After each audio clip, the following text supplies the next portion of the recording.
Kita kelompok 5 kan?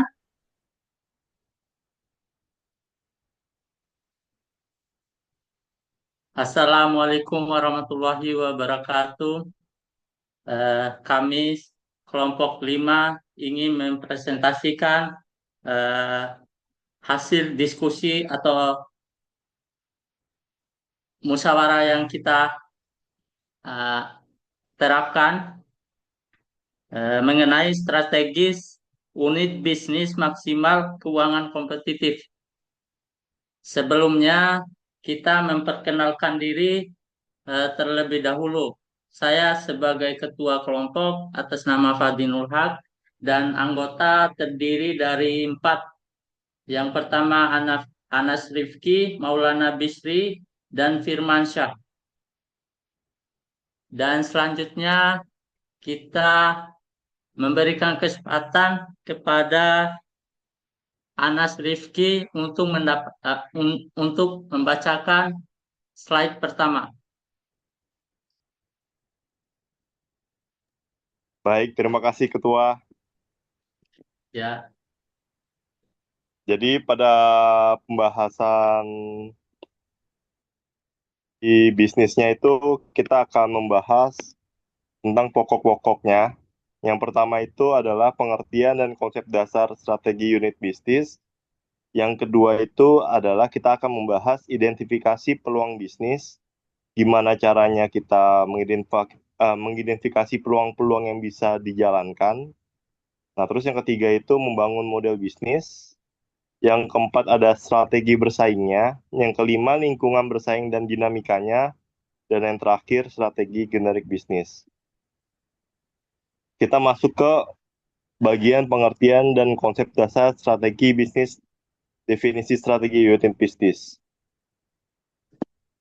Dalam ruang lingkup strategi, strategi unit bisnis adalah rencana yang dirumuskan untuk mencapai tujuan spesifik dalam konteks unit bisnis tertentu, dengan mempertimbangkan sumber daya dan lingkungan kompetitif. Nah, strategi ini berfungsi sebagai panduan bagi unit bisnis dalam mengambil keputusan dan mengalokasikan sumber daya. Yang kedua itu ada ruang lingkup strategi. Ruang lingkup strategi unit bisnis itu mencakup pemahaman tentang pasar yang ingin dituju, segmen pelanggan yang dilayani, serta produk dan layanan yang ditawarkan untuk memenuhi kebutuhan tersebut. Hal ini penting untuk memastikan bahwa unit bisnis dapat beroperasi secara efektif dan efisien. Selanjutnya akan dibahas oleh Firman.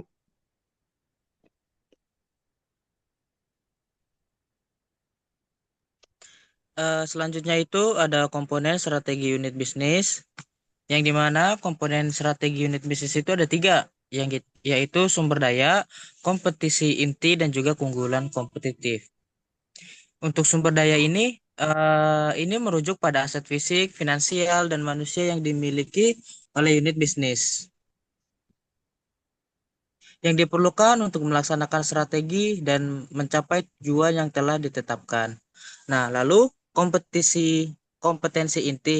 Kompetensi inti ini adalah kemampuan unik yang membedakan sebuah unit bisnis dari pesaing, yang memberikan nilai tambah dan menjadi dasar untuk positioning di pasar. Dan yang ketiga yaitu keunggulan kompetitif. Keunggulan kompetitif ini merupakan kelebihan yang dimiliki unit bisnis yang memungkinkan untuk bersaing lebih efektif, baik melalui biaya diferensi produk, akses ke pasar yang menguntungkan.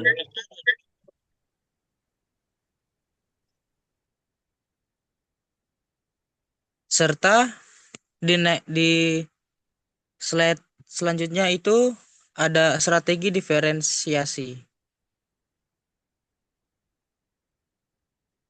yang dimana strategi diferensiasi itu memiliki unsur-unsur diferensiasi. Unsur-unsur diferensiasi mencakup kualitas produk, desain unik, layanan pelanggan, dan inovasi teknologi yang membedakan tawaran dari pesaing di pasar. Nah, apa sih contoh perusahaan yang berhasil? Untuk contoh perusahaan yang berhasil menerapkan strategi ini, ialah Apple dan Tesla, yang dimana mereka telah menciptakan merek yang yang kuat melalui inovasi teknologi dan pengalaman pelanggan yang unggul. Selanjutnya akan dibacakan oleh Maulana.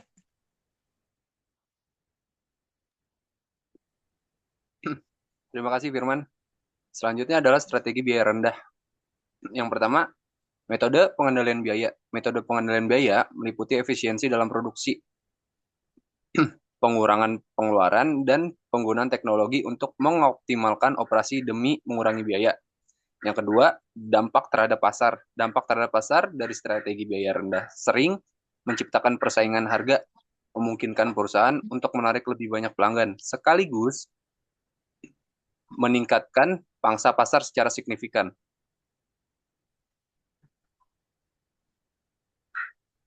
Lalu, ada membangun modal bisnis. Yang pertama, analisis situasi, yaitu analisis SWOT. Analisis SWOT adalah metode untuk mengidentifikasi kekuatan, kelemahan, peluang, dan ancaman dalam konteks bisnis, membantu dalam merumuskan strategi yang tepat. Yang kedua, analisis PESTEL. Analisis PESTEL digunakan untuk mengatasi faktor eksternal yang mempengaruhi bisnis, termasuk politik, ekonomi, dan sosial. Lalu ada penetapan tujuan. Yang pertama, SMART Goals. SMART Goals adalah kriteria yang membantu memastikan tujuan yang diatur, spesifik, terukur, dapat dicapai, relevan, dan berjangka waktu tertentu. Yang kedua, indikator kinerja. Indikator kinerja adalah alat yang digunakan untuk mengukur kemajuan terhadap tujuan yang ditetapkan, memberikan wawasan tentang efektivitas strategi yang diterapkan. Selanjutnya akan dibacakan oleh Noval.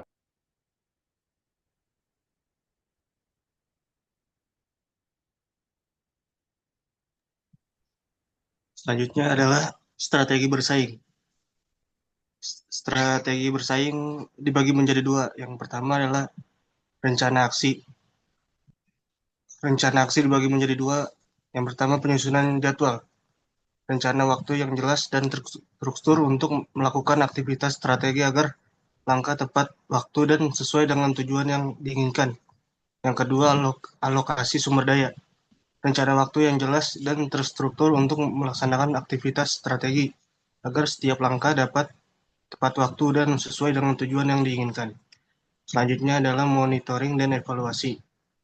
Dibagi menjadi dua, yaitu metode evaluasi dan penyelesaian strategi.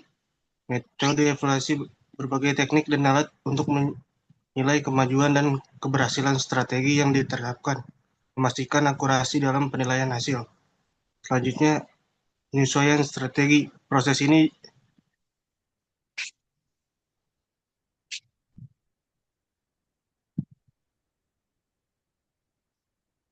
ini dilakukan untuk merespon hasil evaluasi dengan mengubah pendekatan atau teknik agar lebih sesuai dengan kondisi pasar atau tujuan yang berubah. Selanjutnya, lingkungan bersaing dan dinamika. Yang pertama, persaingan pasar. Terdapat fluktuasi permintaan. Fluktuasi permintaan merujuk pada perbuatan dalam tingkat kebutuhan atau keinginan konsumen terhadap produk atau jasa yang dapat dipengaruhi oleh faktor ekonomi, musiman, dan tren kebiasaan belanja. Yang kedua, inovasi produk. Inovasi produk adalah tindakan mencapai dan memperkenalkan produk baru untuk meningkatkan produk yang sudah ada, bertujuan untuk memenuhi kebutuhan konsumen dan meningkatkan daya asing di pasar. Terus yang kedua, perubahan lingkungan bisnis. Terdapat regulasi pemerintah. Regulasi pemerintah mencakup kebijakan dan aturan yang ditetapkan oleh otoritas untuk menjalankan bisnis yang dapat mempengaruhi cara perusahaan beroperasi dan bersaing di pasar. Terus yang kedua, perkembangan teknologi. Perkembangan teknologi mencakup kemajuan dalam alat dan metode yang digunakan dalam produksi yang distribusi yang dapat membuka peluang baru dan meningkatkan efisiensi operasional bagi perusahaan. Selanjutnya dilanjutkan oleh Dino.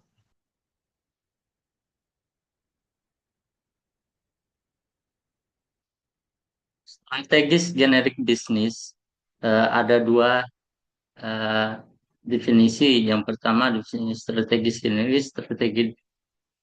Strategis generik adalah tipe-tipe strategis yang dapat diterapkan oleh perusahaan untuk mencapai keunggulan kompetitif berdasarkan dasar yang sama di seluruh industri. Yang kedua, pentingnya generik. Strategis generik berperan penting untuk membantu perusahaan menentukan posisinya di pasar dan mengarahkan semua upaya untuk memaksimalkan keuntungan di lingkungan kompetitif.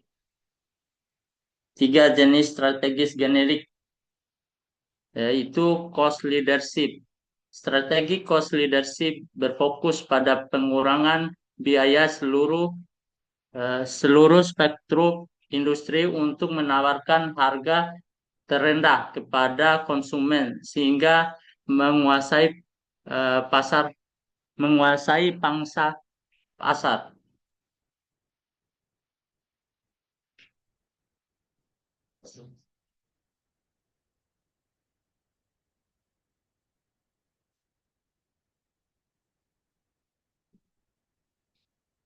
Yang kedua, differentiation strategis. Diferensiasi menekankan inovasi dan keunikan menekankan inovasi dan keunikan produk, memungkinkan perusahaan untuk menawarkan sesuatu yang berbeda dan lebih bernilai dibandingkan pesaing mereka di pasar. Yang ketiga, fokus. Strategi fokus menargetkan segmen pasar tertentu, baik melalui biaya rendah maupun ditersiasi untuk memenuhi kebutuhan spesifik pelanggan eh, dalam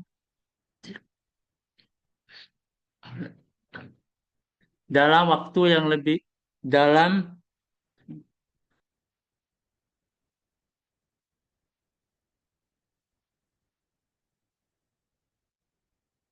Selanjutnya, implementasi strategis generik, yaitu ada 3, penelitian dan analisis pasar. Penelitian pasar yang komprehensif diperlukan untuk memahami kebutuhan pelanggan dan menganalisis kekuatan serta kelemahan pesaing guna mengarahkan strategis yang tepat. Yang kedua, penyesuaian sumber daya. Perusahaan harus menyesuaikan sumber daya internal dan kemampuan untuk mendukung strategis generik yang dipilih, memastikan efisiensi dan efektivitas dalam operasional. Yang kedua, pengukuran kinerja. Implementasi strategi perlu diukur secara berkala melalui indikator kinerja yang relevan untuk menilai efektivitas dan dampak dari strategis generik yang diadopsi. Terima kasih presentasi dari kelompok kami, yaitu kelompok 5. Kami ucapkan wabillahi taufik hidayah. Wassalamualaikum warahmatullahi wabarakatuh.